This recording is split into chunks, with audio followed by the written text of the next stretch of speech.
사랑하는 독자 여러분, 안녕하세요.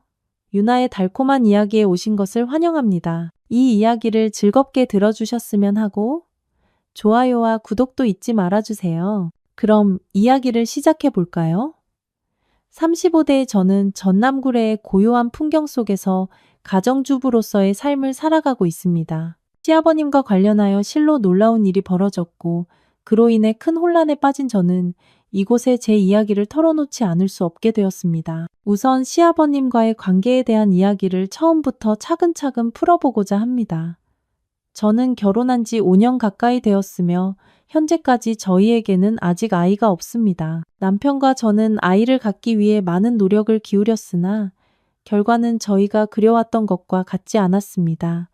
저는 홀로 그 여정을 계속해야만 했습니다. 결혼 생활 약 2년 차에 남편은 회사 사정으로 인해 성남으로 발령을 받았고, 이는 그가 홀로 그 길을 떠나야 함을 의미했습니다. 그를 따라가고픈 마음은 간절했으나 시아버님의 존재와 저 자신의 복잡한 상황들로 인해 모든 것을 뒤로하고 떠나기란 결코 간단한 일이 아니었습니다. 남편과의 신중한 논의 끝에 몇 년 후 다시 돌아올 수 있다는 가능성을 전제로 제가 시아버님과 이곳에 남기로 결정했습니다. 남편이 해외로 나가는 것도 아니었고, 그리움이 사무칠 때면 언제든 그를 찾아갈 수 있었으니까요. 남편은 저와 아버님을 한 달에 최소 한 번은 방문하겠다는 약속과 함께 제주도로 떠났습니다.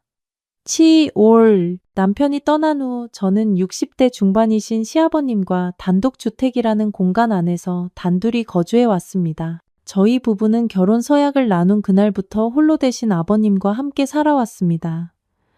아마도 연민과 죄책감이 뒤섞인 마음에서 비롯된 행동이었겠지만 시아버님께서는 남편의 부재 속에서 당신을 돌보는 제게 어떤 불편함이라도 덜어주고자 거의 매일 외출하여 친구들과 어울리시고 저녁 식사까지 마치고 귀가하셨습니다. 이는 역으로 제 감사의 마음을 더욱 깊게 만들었고 그분을 더욱 정성껏 모셔야겠다고 다짐하게 했습니다. 얼마 전 평온하고 기쁨으로 가득 차 있다고 믿었던 저의 삶에 기이한 감정들이 피어오르기 시작했습니다. 이것은 옳지 않아 라고 스스로에게 속삭이면서도 그 감정들은 제 안에서 조용히 싹트고 있었던 것 같습니다. 저는 이 일이 홀로 계신 시아버님에 대해 저도 모르게 품기 시작했던 연민의 감정에서 비롯된 것은 아닌지 자문해 봅니다. 혹은 신혼의 행복한 꿈에 온전히 잠겨 있어야 할 시기에 남편 없는 집에서 시아버님을 모시며 과부와 다름없는 고독 속에 존재하는 제 자신의 처지를 개탄했던 것일까요? 최근 들어 제가 부엌의 요리 세계에 몰두하고 있을 때면 시아버님께서는 예기치 않게 제 등 뒤로 다가오시곤 했습니다. 그는 우리 착한 며느리가 고생이 많구나, 우리 며느리가 가장 예쁘다와 같은 칭찬을 건네시며 어깨나 등을 가볍게 두드리는 것과 같은 부드러운 신체적 접촉을 해오셨습니다. 그리고 저는 그것을 싫어할 이유를 찾지 못했습니다. 한결같이 온화하고 자상한 분이셨기에 저는 그 일을 마음에 두지 않았습니다. 그러나 어쩌면 이것은 저만의 착각이거나 오해일지도 모르지만 시간이 흐를수록 저는 그 강도가 점차 증폭되는 것을 감지했습니다. 어느 여유로운 주말 오후 집에서 소박한 점심을 마친 후 저는 친구를 만날 채비를 하고 있었습니다. 서둘러 거실을 정돈한 뒤 저는 샤워실로 들어갔습니다. 평소에는 시아버님께서 계시기 때문에 언제 그분과 마주칠지 예측할 수 없어 샤워를 마치고 나올 때면 속옷까지 완벽히 갖춰 입어야만 했습니다. 하지만 그 느낌, 당신도 아시지요? 샤워 직후 축축한 피부에 옷이 달라붙는 그 감각 말입니다. 그분의 존재는 피할 수 없는 불편함을 동반합니다. 그날따라 저는 들어가기 전 시아버님께서 낮잠에 드신 것을 확인했기에 간단한 것만 걸치고 재빨리 제 방으로 피하면 될 것이라 생각했습니다. 속옷을 입지 않은 채 엉덩이를 덮는 헐렁하고 큰 티셔츠 하나만 걸치고는 서둘러 샤워실을 빠져나왔습니다. 그러나 아마도 그분이 깨실지도 모른다는 불안감 때문이었을까요?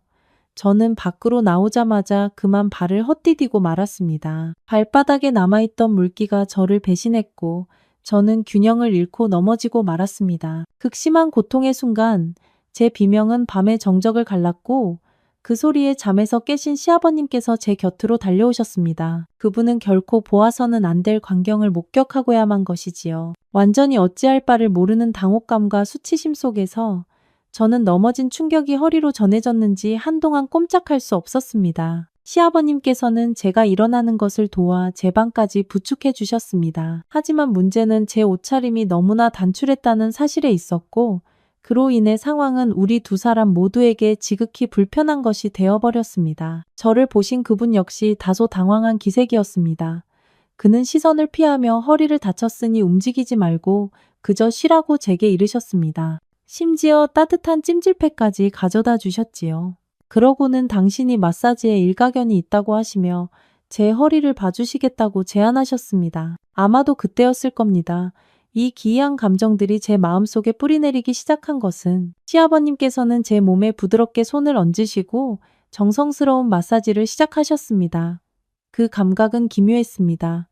아마도 그분의 남성성 때문이었을까요? 더욱이 그분은 액체 파스를 제 맨살에 직접 바르고 계셨고 그분의 손이 그렇게 제 살갗에 닿자 제 심장은 예기치 않게 빠르게 뛰기 시작했습니다. 그분 역시 공기 중의 감도는 이 기묘한 긴장감을 느끼셨던 것 같습니다. 그는 서둘러 마사지를 끝마치고는 제게 쉬라고 재촉하며 황급히 자신의 방으로 돌아가셨습니다. 다음 날이 밝았고 운 좋게도 아마 시아버님의 보살핌 덕분이었을지제 허리는 아무런 문제 없이 완벽히 괜찮아졌습니다. 그분의 다정한 보살핌에 감사한 마음이 밀려왔지만 동시에 전날부터 이어진 어색함을 마주해야 한다는 생각을 떨칠 수가 없었습니다. 저는 그분께서 가장 좋아하시는 안주와 좋은 술로 상을 차렸고 함께 술잔을 기울이며 조심스럽게 말을 꺼냈습니다. 저는 아드님의 부재 속에 며느리와 함께 지내시는 것이 불편하지는 않으신지 여쭈며 제 자신의 편안함은 그분께서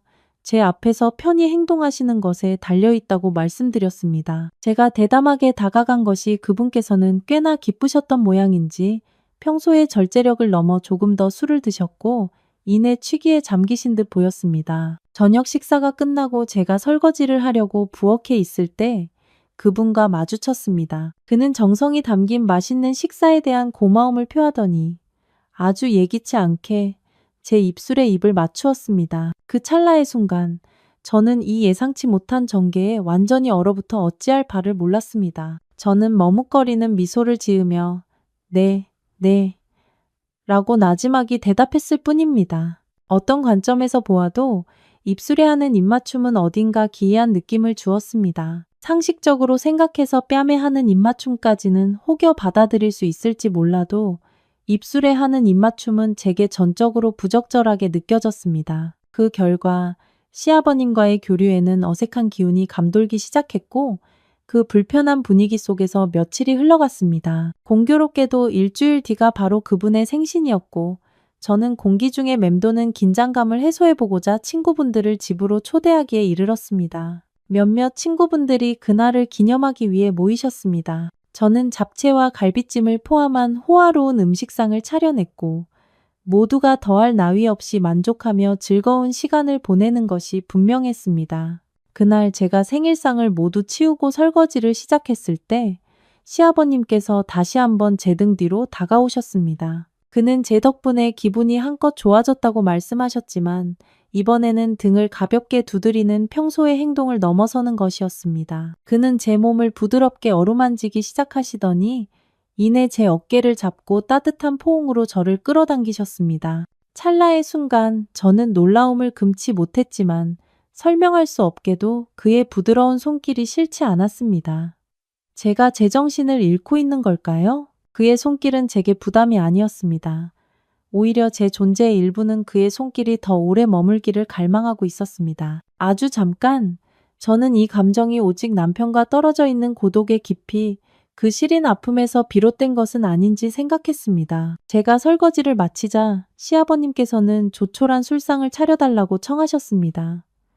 제가 술상을 들고 다가가자 그는 제게 늘 감사하다는 마음을 표했습니다. 그는 제 손을 부드럽게 토닥이시더니 이내 한참 동안이나 다정하게 어루만지셨습니다. 그 순간 우리의 시선이 마주쳤고 우리 사이에는 설명할 수 없는 기류가 솟구쳤습니다. 그것은 며느리와 시아버지라는 통상적인 유대를 넘어선 것이었습니다. 오히려 그것은 남자와 여자 사이의 그 분명한 교감, 공기 중의 감도는 그 잡힐 듯 잡히지 않는 무언가와 같았습니다. 그 깊은 정적 속에서 마치 비밀스러운 진실을 품고 있는 남녀처럼 우리는 말없는 교감 속에 시선을 고정했습니다. 저는 과일을 가져오겠다는 핑계로 그 순간을 피했고 시아버님께서는 아무 말 없이 텔레비전 채널을 돌리시는 데에만 몰두하셨습니다. 사실 언젠가부터 우리의 신체적 접촉의 빈도는 잦아지고 있었고 우리 사이에는 기묘한 감정이 싹트기 시작했습니다. 아마도 친아버지를 일찍 여인 탓에 저는 시아버님께서 온기를 베풀어 주실 때마다 그 다정함 속에서 위안을 찾았던 것 같습니다. 그 후로 우리의 주말은 함께 보내는 즐거운 순간들로 채워졌습니다. 저는 그분을 모시고 유명한 식당으로 가 훌륭한 식사를 대접했고 우리는 백화점으로 데이트를 떠나기도 했습니다. 시아버님께서는 온화한 성품에 기꺼이 돕고자 하는 마음을 지니고 계셨습니다. 그는 부엌일을 편안하게 여기셨고 맛깔스러운 반찬을 만들어 주시며 저를 세심하게 챙겨주셨습니다. 제 마음은 매 순간 그를 향해 더욱 깊이 빠져드는 듯 했습니다. 이 기묘한 기류는 한동안 우리 사이를 오가며 지속되었습니다. 그러다 어느 날 마치 세상에서 가장 평범한 일인 것처럼 시아버님께서는 제 몸을 요구하셨습니다. 그리고 결국 제 자신의 행동을 온전히 이해하지도 못한 채 저는 세상에서 가장 본능적인 일인 것처럼 그에 응했습니다. 그것은 결코 생각조차 할 수 없었어야 할 일이었지만 저는 더 이상 그의 손길을 거부할 수 없는 제 자신을 발견했습니다. 그렇게 우리 사이에 비밀스러운 관계가 시작되었습니다. 남편이 부재한 상황에서 우리의 관계는 아무런 제약 없이 발전해 나갔고 이제 저는 별다른 망설임 없이 시아버님의 요구에 응하고 있는 제 자신을 발견하게 되었습니다. 저는 서서히 그리고 분명하게 그의 매력에 저 자신을 내어주고 있었던 것 같습니다. 처음에 시아버님과 제가 친밀함의 문턱을 넘었을 때 저는 마치 큰 망설임 끝에 그분의 갈망에 응하는 것처럼 마지못해 하는 기색을 꾸며내곤 했습니다. 하지만 지금은 가장 헌신적인 연인들에게서조차 종종 들이우는 서로를 의식하는 부담감 없이 우리의 친밀함은 자연스러운 편안함 속에서 흐릅니다. 이 공유된 고독 속 우리의 환경이 타인을 의식할 필요 없이 존재하도록 허락하기 때문일까요? 최근 들어 그 빈도가 잦아진 것 같습니다. 시아버님께서는 왕성한 건강을 누리고 계시고 그 덕분에 제 존재의 모든 면을 감당하실 수 있습니다. 하지만 저는 이 관계가 지극히 부적절하다는 것을 뼈저리게 인지하고 있습니다. 미래를 생각하면 어두운 그림자가 제 세상을 뒤덮는 듯합니다. 미친 듯이 뛰는 심장을 진정시키려 했으며 수없이 많은 눈물을 흘렸습니다. 제 심장을 무수한 조각으로 부서뜨릴 듯한 무거운 죄책감과 제 자신을 향한 뿌리 깊은 혐오감이 저를 짓누르지만 저는 이 끝없는 순환을 멈출 수가 없습니다. 무엇보다 남편에게 가장 마음이 아팠지만 그런데도 무엇이 저를 이 삶에 계속 머무르게 하는 걸까요? 어쩌면 저도 모르는 사이에 제가 이것을 즐기고 있을지도 모른다는 생각이 듭니다. 그것은 며느리와 시아버지라는 통상적인 유대를 넘어선 것이었습니다. 오히려 그것은 남자와 여자 사이의 그 분명한 교감, 공기 중의 감도는 그 잡힐 듯 잡히지 않는 무언가와 같았습니다. 그 깊은 정적 속에서 마치 비밀스러운 진실을 품고 있는 남녀처럼 우리는 말없는 교감 속에 시선을 고정했습니다. 저는 과일을 가져오겠다는 핑계로 그 순간을 피했고 시아버님께서는 아무 말 없이 텔레비전 채널을 돌리시는 데에만 몰두하셨습니다. 사실 언젠가부터 우리의 신체적 접촉의 빈도는 잦아지고 있었고 우리 사이에는 기묘한 감정이 싹트기 시작했습니다. 아마도 친아버지를 일찍 여인 탓에 저는 시아버님께서 온기를 베풀어 주실 때마다 그 다정함 속에서 위안을 찾았던 것 같습니다. 그 후로 우리의 주말은 함께 보내는 즐거운 순간들로 채워졌습니다. 저는 그분을 모시고 유명한 식당으로 가 훌륭한 식사를 대접했고 우리는 백화점으로 데이트를 떠나기도 했습니다. 시아버님께서는 온화한 성품에 기꺼이 돕고자 하는 마음을 지니고 계셨습니다. 그는 부엌일을 편안하게 여기셨고 맛깔스러운 반찬을 만들어 주시며 저를 세심하게 챙겨주셨습니다. 제 마음은 매 순간 그를 향해 더욱 깊이 빠져드는 듯 했습니다. 이 기묘한 기류는 한동안 우리 사이를 오가며 지속되었습니다. 그러다 어느 날 마치 세상에서 가장 평범한 일인 것처럼 시아버님께서는 제 몸을 요구하셨습니다. 그리고 결국 제 자신의 행동을 온전히 이해하지도 못한 채 저는 세상에서 가장 본능적인 일인 것처럼 그에 응했습니다. 그것은 결코 생각조차 할 수 없었어야 할 일이었지만 저는 더 이상 그의 손길을 거부할 수 없는 제 자신을 발견했습니다. 그렇게 우리 사이의 비밀스러운 관계가 시작되었습니다.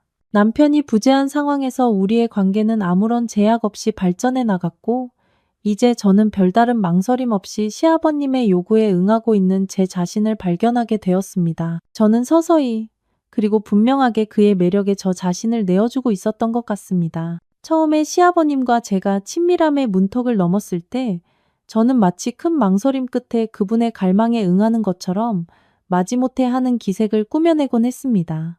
하지만 지금은 가장 헌신적인 연인들에게서조차 종종 들이우는 서로를 의식하는 부담감 없이 우리의 친밀함은 자연스러운 편안함 속에서 흐릅니다. 이 공유된 고독 속 우리의 환경이 타인을 의식할 필요 없이 존재하도록 허락하기 때문일까요? 최근 들어 그 빈도가 잦아진 것 같습니다. 시아버님께서는 왕성한 건강을 누리고 계시고 그 덕분에 제 존재의 모든 면을 감당하실 수 있습니다. 하지만 저는 이 관계가 지극히 부적절하다는 것을 뼈저리게 인지하고 있습니다. 미래를 생각하면 어두운 그림자가 제 세상을 뒤덮는 듯합니다. 미친 듯이 뛰는 심장을 진정시키려 했으며 수없이 많은 눈물을 흘렸습니다. 제 심장을 무수한 조각으로 부서뜨릴 듯한 무거운 죄책감과 제 자신을 향한 뿌리 깊은 혐오감이 저를 짓누르지만 저는 이 끝없는 순환을 멈출 수가 없습니다. 무엇보다 남편에게 가장 마음이 아팠지만 그런데도 무엇이 저를 이 삶에 계속 머무르게 하는 걸까요? 어쩌면 저도 모르는 사이에 제가 이것을 즐기고 있을지도 모른다는 생각이 듭니다.